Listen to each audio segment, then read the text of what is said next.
नमस्कार साथियों, स्वागत है आपका क्लासेस परीक्षा जंक्शन में। और मैं रोहिताश हुआ आप लोगों की जो तैयारी करवा रहा हूँ पीसीएस प्रारंभिक परीक्षा जो कि 14 मई को है। पीसीएस प्रारंभिक परीक्षा के लिए हम लोग जोर शोर से करंट अफेयर्स की तैयारी कर रहे हैं और साथ में भारतीय संविधान भी चल रहा है। और जो संडे है या फिर जो छुट्टी का दिन है, क्योंकि मैं कार्यालयी व्यस्तता होती है, जो है जॉब के साथ पढ़ाना टीचिंग करना थोड़ा सा कठिन कार्य होता है, लेकिन फिर भी मैं लगा रहूँगा आपके साथ में। जो आपकी जो प्रारंभिक परीक्षा है उसके लिए इतिहास, भूगोल, कोई सा भी सब्जेक्ट हो, मैं सारे सब्जेक्ट यहाँ कवर करवाऊँगा। संडे को हमारी एक मैराथन लंबी-लंबी क्लासेस चलेंगी, जिसमें आप लोगों को इतिहास की क्लासेस देखने को मिलेगी। बहुत कुछ नहीं पढ़ना है, उतना ही पढ़ना है जितना एग्ज़ाम में आता है। देखिए, अभी भी अपने मन में डाउट ना रखिएगा कि सर पता नहीं इतने से हो जाएगा कि नहीं हो जाएगा, क्योंकि हम लोग भी जब तैयारी स्टार्ट किए थे ना, तो जो भी अनुभवशाली लोग थे, उन लोगों ने सच में बहुत अच्छा रास्ता दिखाया था। आज 2, 4, 6 साल निकलने के बाद इस चीज़ का अनुभव होता है, इस चीज़ का पता लगता है कि वो लोग सही थे, हम गलत थे। हम लोग लगता था बहुत मोटी-मोटी किताबें पढ़नी हैं, बहुत सारी चीज़ें पढ़नी हैं, तब जाके सिलेक्शन होगा। और कुछ ऐसा एनवायरनमेंट भी आस-पास का था कि बहुत लोग केसी श्रीवास्तव जैसी एंशिएंट हिस्ट्री की किताब पढ़ते थे। केसी श्रीवास्तव बहुत मोटी किताब आती है प्राचीन कालीन भारत की। उनको देखते थे, वो लोग दिन भर पढ़ते रहते थे, फिर भी उनका सिलेक्शन नहीं होता था। तो लगता ये था देख के कि हाँ, इतना पढ़ना पड़ता है एग्ज़ाम के लिए और इससे ज़्यादा ही पढ़ना पड़ता है, क्योंकि अगर इतना ही पढ़ना पड़ता होगा तो इन लोगों का सिलेक्शन क्यों नहीं हो रहा? जबकि रियलिटी ये है दोस्तों, मेरी बात आप एक मतलब अपने एक होता है ना मानसिक पटल पर इस चीज़ को नोट कर लीजिएगा कि जितना कम पढ़ेंगे, अब जितना कम पढ़ने का मतलब ये नहीं बिल्कुल ही ना पढ़ें, कम पढ़ना, सटीक पढ़ना, सही दिशा में पढ़ना ही आपके लिए जो है सफलता का पर्याय है। ज़्यादा पढ़ना कभी भी सफलता का पर्याय नहीं बन सकता कि आप बहुत ज़्यादा पढ़ लें, बहुत मोटी-मोटी किताबें पढ़ लें, आप एग्ज़ाम में भूल जाएँगे। आपको याद ही नहीं आएगा कि आखिर हमने क्या पढ़ा था और क्या इसमें पूछ रहा है, और हम सब भूल जाते हैं वहाँ पे। ठीक? कम पढ़ना है, आसान पढ़ना है, आसानी से सिलेक्शन लेना है, मेरी एक बात बहुत ध्यान रखिएगा।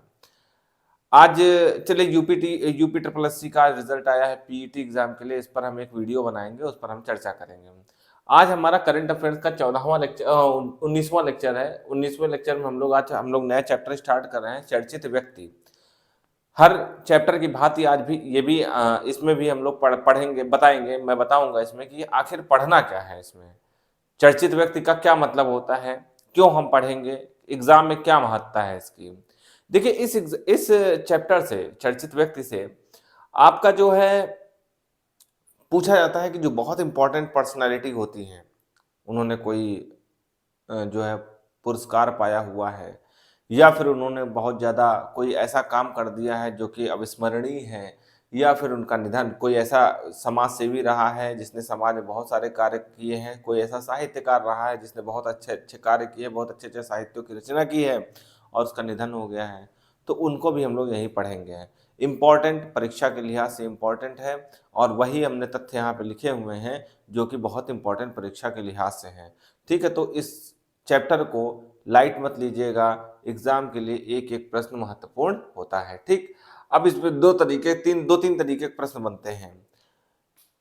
एक जो बहुत इम्पोर्टेंट पर्सनैलिटी होती है, उसके बारे में बहुत कुछ पूछा जा सकता है। उसका पास्ट, उसका पास्ट पूछा जा सकता है, प्रेज़ेंट पूछा जा सकता है, उसका फ्यूचर पूछा जा सकता है, क्या हो रहा है उसकी ज़िंदगी में, ठीक है? तो जब बहुत इम्पोर्टेंट पर्सनैलिटी हो जाती है, तो उसके लिए हम लोग पूरे 360 360 डिग्री डायरेक्शन में सब कुछ पढ़ेंगे उसका, ठीक है?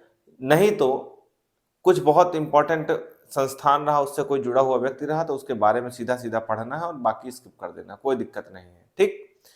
तो उसी लिहाज से हम लोग सबसे पहले स्टार्ट करते हैं। डी वाई चंद्रचूड़ जी का नाम है, पहला तथ्य है डी वाई चंद्रचूड़ जी। डी वाई चंद्रचूड़ जी क्यों याद रखेंगे? डी वाई चंद्र धनंजय यशवंत चंद्रचूड़ नाम है इनका, ये 50वें मुख्य न्यायाधीश हैं, सर्वोच्च न्यायालय के मुख्य न्यायाधीश 50वें हैं। अब देखिए, ये बहुत इंपॉर्टेंट प्रश्न बनता है, 50वें मुख्य न्यायाधीश, और इससे भी इंपॉर्टेंट एक प्रश्न बन सकता है कि 49वां कौन था? 49वें थे यूयू ललित, यूयू ललित, ठीक है ना? ये हम लिखना भूल गए यहाँ पे, तो ध्यान रखिएगा। 49वें यूयू ललित थे और उनके स्थान पर डी वाई चंद्रचूड़ 50वें मुख्य न्यायाधीश के तौर पर आए। इससे ज़्यादा इस पर कोई प्रश्न नहीं बन सकता। अगली बात करते हैं, ऋतुराज अवस्थी। ऋतुराज अवस्थी 22वें विधि आयोग के अध्यक्ष बने हैं। ये विधि आयोग क्या होता है? देखिए, कानून का शासन सब जगह व्याप्त हो, कानून का शासन सब जगह व्याप्त हो, सामाजिकता रहे, हर जगह कानून फैला रहे, कानून का ही शासन हो, उसके लिए बनाया गया है विधि आयोग। कौन सा आयोग बनाया गया? एक आयोग का निर्माण हुआ, विधि आयोग। अभी तक 22 इसके अध्यक्ष बनाए जा चुके हैं और 22वें कौन है? ऋतुराज अवस्थी हैं। नाम याद रखेंगे, एक बार इनको याद नहीं करना है, आप लोग याद करने लगते हैं, याद क्यों कर रहे हैं? आप लोग एक बार पढ़ लीजिए, बस याद आ जाएगा। ऋतुराज अवस्थी 22वें विधि आयोग के अध्यक्ष हैं। अगली बात करते हैं इला भट्ट। इला भट्ट का भी हाल ही में निधन हो गया। इला भट्ट बहुत बड़ी गांधीवादी, शिक्षाविद और सामाजिक कार्यकर्ती थी। सामाजिक कार्यकर्ती का मतलब होता है समाज सेवा करती थी, और इनका निधन हो गया तो इनको याद रखेंगे इला भट्ट। अब इसमें कैसे प्रश्न बनेगा? इला भट्ट किस क्षेत्र से संबंधित थी? तो आपको याद रखना, गांधीवादी थी, शिक्षाविद थी और सामाजिक कार्यकर्ती थी। और एक किस फाउंडेशन से जुड़ी थी, किस संस्थान से जुड़ी थी? ये सेवा फाउंडेशन से जुड़ी थी, SEWA, सेवा फाउंडेशन से जुड़ी थी। बस इससे ज्यादा प्रश्न नहीं बनेगा, कूट में दिया जा सकता है प्रश्न। इला भट्ट गांधीवादी थी, इला भट्ट शिक्षाविद थी, इला भट्ट सामाजिक कार्यकर्ती थी, इला भट्ट सेवा फाउंडेशन से जुड़ी थी। एक ऑप्शन सही है, एक कूट सही है, एक और दो दोनों सही है, एक दो तीन तीनों सही है, एक दो तीन चार चारों सही है। ऐसे करके प्रश्न बनाया जा सकता है। ठीक, अगली बात करते हैं शुभ्रकांत पांडा। इनका नाम क्यों याद रखेंगे? ये फिक्की वाणिज्य से संबंधित होता है संस्थान फिक्की के नए अध्यक्ष बने हैं। इनका नाम क्या है? शुभ्रकांत पांडा। क्या नाम है इनका? शुभ्रकांत पांडा जी हैं। अगली बात करते हैं लूला डी सिल्वा। इनका थोड़ा और भी नाम है, मुझे याद नहीं है। लूला डी सिल्वा नाम याद रखेंगे, याद हो जाएगा। लूला डी सिल्वा ब्राजील के नए राष्ट्रपति बने हैं। ब्राजील देश है, ब्राजील के नए राष्ट्रपति कौन बने हैं? लूला डी सिल्वा बने हैं। और ये फेमस इसलिए हो जाता है क्योंकि ब्राजील बहुत इंपॉर्टेंट देश है। तो कौन नया राष्ट्रपति बना है? लूला डी सिल्वा बने हैं। लेकिन इससे भी ज्यादा इंपॉर्टेंट ये होता है इन्होंने किसका स्थान लिया है? जेयर बोल्सनारो का स्थान है। जेयर बोल्सनारो का स्थान इन्होंने लिया है, लूला डी सिल्वा ने। अगली बात करते हैं शेफाली जुनेजा। शेफाली जुनेजा भारतीय हैं। और क्यों ये इस प्रश्न को याद रखना है ये भी मैं बताऊंगा। पहले याद रखना है क्या है कि अंतर्राष्ट्रीय नगर विमानन संगठन की अध्यक्षा चुनी गई हैं। कौन? शेफाली जुनेजा। ये ऐसी पहली भारतीय महिला है जो कि अंतर्राष्ट्रीय नगर विमानन संगठन के अध्यक्ष पद पर गई हैं, इसलिए हमको इनका नाम याद रखना जरूरी बन जाता है, शेफाली जुनेजा का। ठीक, अगला बहुत मोस्ट इंपॉर्टेंट प्रश्न है। देखो, ऋषि सुनक का नाम सबने सुना होगा, तो पीसीएस डायरेक्टली ये प्रश्न नहीं पूछेगा कि ऋषि सुनक किस लिए फेमस। पूछ लिया तो सो फॉर सो बेस्ट है, कोई दिक्कत नहीं है इसमें। सब लगा के आएंगे कि ब्रिटेन के नए प्रधानमंत्री बने, लेकिन वो ऐसे प्रश्न नहीं देगा। जहां तक मैं पीसीएस को समझता हूं, वो ऐसा प्रश्न नहीं देगा। देगा यही प्रश्न, लेकिन ऐसा प्रश्न नहीं देगा। वो क्या देगा मैं बताता हूं। वो कूट में इसको क्या करेगा? तोड़ देगा प्रश्न को। ऋषि सुनक ब्रिटेन के नए प्रधानमंत्री तो बने हैं, लेकिन वो किस पार्टी से संबंधित है? कंजर्वेटिव पार्टी से। कौन सी पार्टी? कंजर्वेटिव पार्टी से संबंधित हैं। और वो प्रथम हिंदू प्रधानमंत्री हैं, प्रथम हिंदू प्रधानमंत्री हैं। और इससे पहले वे वित्त मंत्री के पद पर रह चुके हैं। कौन से पद पर रहे हैं? वित्त मंत्री के पद पर रहे हैं।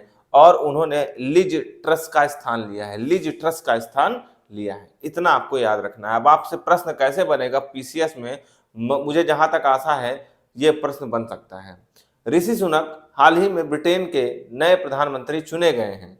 अब आपसे घुमा देगा, ऋषि सुनक हाल ही में कनाडा के नए प्रधानमंत्री चुने गए हैं। दूसरा कूट रहेगा वे कंजर्वेटिव पार्टी से संबंधित है। तीसरा कूट रहेगा वे प्रथम हिंदू प्रधानमंत्री हैं। और इससे पहले वे वित्त मंत्री के पद पर रह चुके हैं।